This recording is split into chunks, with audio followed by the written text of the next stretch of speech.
जब हम बोर्ड के एग्जाम्स देते हैं ना और अनफॉर्चुनेटली हमारा एग्जाम अच्छा नहीं जाता, अनफॉर्चुनेटली हम लोगों का पेपर जो है वो बहुत बेकार चला जाता है। उसके पीछे कोई भी रीज़न हो सकता है, क्या पता हम लोगों ने पढ़ाई ना की हो सकता है कि हम लोगों के जो सिचुएशंस थी वो इस तरीके की नहीं थी कि हम लोग बहुत अच्छा अटेम्प्ट कर पाते, या फिर हम सीरियस नहीं थे पढ़ाई को लेकर।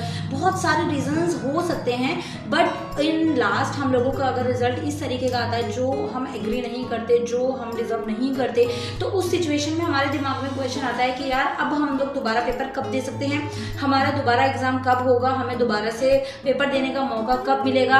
इन कंक्लूजन कि अब दोबारा से पास होने के हमारे पास कितने मौके हैं अगर हम अनफॉर्चुनेटली फेल हो जाते हैं, अगर हम अनफॉर्चुनेटली ये चीज़ हो जाती है कि हाँ भाई अब तो जी रिजल्ट जो है वो बेकार हो गया है, बट हमें अब इस रिजल्ट को ठीक करना है, हमें अब इस रिजल्ट को अच्छा बनाना है। तो इस सिचुएशन में अब हम क्या कर सकते हैं? तो ये जो क्वेश्चन है ना बच्चों के दिमाग में बहुत ज़्यादा आता है। एक बार अगर मौका हाथ से चला भी जाता है तो दिमाग में ये रहता है कि यार अब दोबारा से पेपर कब होगा, क्योंकि मैं बहुत सारे कमेंट्स भी देख रही हूँ, जैसे जुलाई में एग्जाम चल रहे हैं तो बच्चों को अभी ये भी डाउट है कि मैम दोबारा हम पेपर कब दे सकते हैं, और ये वाला मौका हमसे नहीं हो पाया, हमने गंवा दिया, तो हम दोबारा कब एग्जाम दे सकते हैं। तो इस तरीके की बहुत सारी चीज़ें उनके दिमाग में रहती हैं। तो इसी के ऊपर वीडियो है, वीडियो को ध्यान से देखना है, अच्छे बच्चों की तरह एकदम अपने आप को मोटिवेट रखना है, ठीक है, नेगेटिव नहीं होना है। सारी चीज़ें मैं एक एक करके क्लियर करूंगी, so please must watch the video till and. Don't मान लो आपने एग्जाम दिया, ठीक है, आपके एग्जाम्स जो होते हैं वो होते हैं मार्च, फरवरी, जनवरी के आसपास, ठीक है ना। आप कोई भी बोर्ड से हो, सीबीएसई से हो, आरबीएसई से हो, एचबीएसई से हो, किसी भी बोर्ड से कनेक्टेड हो, फिर उसके बाद में जब रिजल्ट आ जाता है देन आपके फॉर्म निकलते हैं रीचेकिंग रीवैल्यूएशन वाले, ठीक है। वो ये होता है कि जब आप लोगों के पेपर होते हैं और अनफॉर्चुनेटली आपका पेपर अच्छा नहीं जाता या आप अपने मार्क्स से सेटिस्फाई नहीं है, so you can fill the form of rechecking और रिवैल्यूएशन, जिसके अंदर आपकी शीट्स वगैरह दोबारा से चेक होती हैं, और चेक होने के बाद में आप लोगों को शीट को दोबारा चेक करके पास किया जाता है या फेल किया जाता है, जो कि अभी प्रोसेस चल रही है। अभी भी कई बच्चों का रिजल्ट जो है वो नहीं आया है, ठीक है। उसके बाद में अब दोबारा से कंपार्टमेंट के एग्जाम होते हैं। कंपार्टमेंट के एग्जाम वो होते हैं जब आप बोर्ड के एग्जाम में पास नहीं हो पाते तो आप कंपार्टमेंट कैटेगरी में चले जाते हैं, उस कैटेगरी के बाद आपके कंपार्टमेंट के एग्जाम होते हैं, या फिर आप कंपार्टमेंट स्टूडेंट कहलाते हैं, या फिर आप सीटीपी स्टूडेंट कहलाते हैं।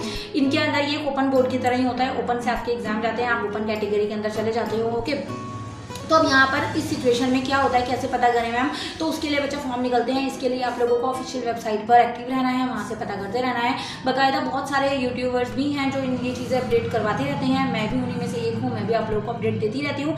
तो जो भी मेरे चैनल पर जुड़े हुए हैं उनको तो सारी चीज़ें पता लगती रहती हैं। और अगर आप भी फर्स्ट टाइम आए हैं तो आप चैनल को सब्सक्राइब रखोगे या फिर वीडियोज़ नॉर्मली देखते भी रहोगे, सब्सक्राइब ना भी करो, नॉर्मली वीडियोज़ देखते रहो, तो आप लोगों को अपडेट्स मिलती रहेंगी, मेरे दर्शन आपको बार बार होते रहेंगे जब भी मैं वीडियो अपलोड करूँगी, क्योंकि जेन्युइन चीज़ें जो हैं वो मैं आप लोगों तक प्रोवाइड करवाती हूँ। जो आपको गाइडेंस और कोई नहीं देता वो चीज़ें मैं कोशिश करती हूँ। कुछ चीज़ें ना बच्चा ऐसी होती हैं जो आप लोगों को इस एज में कोई नहीं बताता, जो चीज़ें आप लोगों को कोई नहीं समझाता, इवन गाइड करता, तो आप लोग ना गलत डिसीजन ले लेते हो क्योंकि आप लोगों को उसकी चीज़ के बारे में पता ही नहीं होता, ठीक है। तो इसलिए मेरी कोशिश रहती है कि पढ़ाने वाली चीज़ों के बहुत वीडियोज़ हैं, ठीक है, और पेपर, क्वेश्चन पेपर, टॉपिक्स, उनके लिए यूट्यूब पर अनगिनत वीडियोज़ भरी हुई हैं। तो मेरा ट्राई बस ये रहता है कि वो चीज़ें आप लोगों तक पहुँचाऊँ जो चीज़ें आप लोगों को नहीं पता, जिन चीज़ों में आप कन्फ्यूज रहते हो, जिनमें आप बहुत ज़्यादा डरते हो, जिनमें आपको फील होता है कि यार क्या करें क्या ना करें, ओके। ये कोशिश मेरी रहती है, इसलिए अभी वीडियोस कम बन रही हैं, अभी मैं ज़्यादा एक्टिव नहीं हूँ यूट्यूब पर, और रीज़न कुछ हैं, थोड़ा थोड़ा सा चलता रहता है कुछ ना कुछ लाइफ में, आप लोगों को पता ही है ना।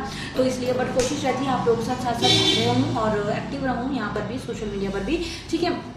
तो सबसे फर्स्ट ऑफ ऑल आप लोगों को ये चीज़ ध्यान रखनी है। उसके बाद में रीचेकिंग रिलेशन कंपार्टमेंट के लिए आपके पास दो मौके होते हैं। देखो सिंपल सी चीज़ है, कंपार्टमेंट अगर आपको पेपर देना तो आप या तो बोर्ड के साथ चल सकते हो या फिर आप एनआईओएस बोर्ड की तरफ जा सकते हो। एनआईओएस में ये होता है कि आप अपने हिसाब से पेपर दे सकते हो, जब आपका मन करता है आप उस मंथ में, जून, जुलाई, अगस्त, सितंबर, अक्टूबर तक 4 महीने होते हैं, उनमें आप कभी भी एग्जाम देकर अपना पेपर क्लियर करवा सकते हो। उसकी डीएमसी भी बिल्कुल एलिजिबल होती है, बिल्कुल प्योर होती है, आप कहीं पर भी अप्लाई करने के लिए वो डीएमसी यूज़ कर सकते हो, ठीक है। उसके लिए और अपडेट्स के लिए आप यूट्यूब पर बहुत वीडियोज़ रहती हैं। तो एनआईओएस बोर्ड एग्जाम्स आप देखोगे, private exam, public exam, demand exam, तो वो आप देखोगे, उसमें आपको नॉलेज मिल जाएगी, ठीक है। बाकी अगर आप सीबीएसई बोर्ड से हो या आप किसी स्टेट बोर्ड से हो तो आपको कंपार्टमेंट के कुछ मौके दिए जाते हैं और उन मौकों पर ही आपको एग्जाम देना पड़ता है। जब सबसे पहली चीज़ तो बच्चा मैं आप लोगों को यही बोलूँगी कि कोशिश करो कि कंपार्टमेंट का सामना ना करना पड़े, ठीक है। स्टिल अगर आ जाती है तो किस्मत है और थोड़ा सा हमारी लापरवाही, थोड़ी सी हमारी केयरलेस है जिस वजह से आई, ठीक है। थोड़ा बोर्ड की वजह से भी हो सकता है क्योंकि बोर्ड भी कभी कभी पागल हो जाता है और हमारा बहुत अच्छा पेपर करके आते हैं, स्टिल कंपार्टमेंट दे देता है ना। तो ठीक है, कोई बात नहीं, कोई प्रॉब्लम नहीं है। इस चीज़ को थोड़ा सा आप लोगों ने सीरियस लेना है if you are facing compartment, ठीक है। सीबीएसई बोर्ड, एचपीएससी बोर्ड या फिर आरबीएसई बोर्ड, जो भी बोर्ड हैं, आप लोगों को 2 मौके दिए जाते हैं पूरे साल के अंदर। एक तो जब आप लोग एग्जाम देते करते हो, ठीक है, नॉर्मल सब लोगों के साथ। उसके बाद में आपका मौका मिलता है जुलाई अगस्त के टाइम पर, ठीक है, नवंबर दिसंबर के टाइम पर भी एग्जाम होते हैं, बट वो अकॉर्डिंग टू बोर्ड होता है, वो आप लोगों को ऑफिशियली साइट पर पता लग जाएगा। थोड़ी बहुत तो आप लोगों को अपने बोर्ड की नॉलेज होगी ही कि कब कंपार्टमेंट के पेपर होंगे, या फिर आप अपने बोर्ड से रिलेटेड यूट्यूब पर वीडियोस देख सकते हैं। HBSC के अंदर 3 बार मौके दिए जाते हैं, जैसे जब तो मार्च अप्रैल के अंदर, फरवरी मार्च के अंदर जब सबके एग्जाम होंगे, जुलाई अगस्त के अंदर, और उसके बाद सितंबर अक्टूबर के अंदर, ठीक है। तो इस टाइम पर आप कंपार्टमेंट का पेपर दे सकते हो। सेम फॉर CBSE बोर्ड, ठीक है। बट इसमें फर्क ये होता है, प्रॉब्लम ये आती है कि अगर आप उस टाइम पर पेपर देते हैं सितंबर अक्टूबर पे, आपका एक पूरा साल खराब है, ठीक है, और एक साल खराब होना बहुत बड़ी बात है। लेकिन आप थोड़ा सा अगर पॉजिटिव वे में लेकर चलें तो आप उस एक साल में बहुत सारी और चीज़ें भी कर सकते हो। जरूरी नहीं है कि आपका पेपर नहीं हो पाया है तो आप लोग और कुछ नहीं करोगे, आपने पढ़ाई लिखाई छोड़ दी है, आपने संन्यास लिया, ऐसा कुछ नहीं है। बहुत सारी चीज़ें और भी होती हैं जो कर सकते हो, ठीक है। प्रिपरेशन वगैरह, टॉपिक्स वगैरह सब कुछ मैं बताती रहती हूँ, और इसके लिए आप लोगों को टेंशन नहीं लेनी है। मेनली यही है कि आपको 2 बार या 3 बार मौके दिए जाते हैं। देखो सिचुएशन अब बहुत क्रिटिकल होती है, बहुत ज़्यादा दिमाग खराब हो रहा होता है, बहुत ज़्यादा डिमोटिवेशन भी आ रहा होता है, नेगेटिविटी भी आ रही होती है, यहाँ तक कि कुछ उल्टी सीधी चीज़ें करने का भी मन करता है ना, जब ये फेस कर रहे होते हैं, ये वाला टाइम जब हमारा फेस हो रहा होता है।